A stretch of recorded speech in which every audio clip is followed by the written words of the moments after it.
Yan guys, dito naman tayo sa Barangay Tambangan. Yan, good morning sa inyo. Good morning sa ating mga followers at fans ni Lula Ligo. Dito tayo sa bahay ni Lula Ligo. Sana nandito. May dala naman tayong pang ulam.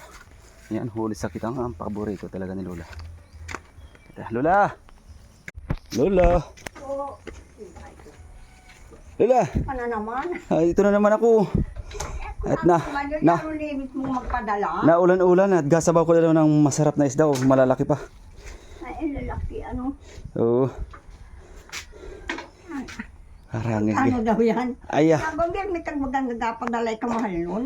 ipunin na lang natin, Lula.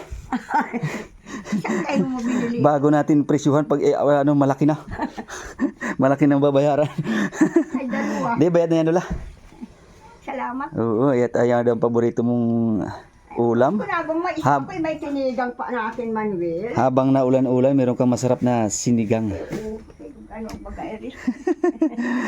Yan, maraming salamat kay Boss Manuel Ramiro at si Ma'am Ramelin Ramiro. Oo, dyan sa bayanan. Kaninong tao. Dyan lang yung mga pinyas Yan, ko ano, pakinabang mo sa akin, ano. Oo, yan man, Lula. Pakinabang ka naman yan. Oo, kahirap. Ay, tubo lang sa isda ang pakinabang natin. Doon sa Tagabuangan. Oo, doon pa rin. Nagaunayo. Yan, may padala akong isda, nakapost ay magagandang isda, kaya ako tumawag kay Kwan. Oo.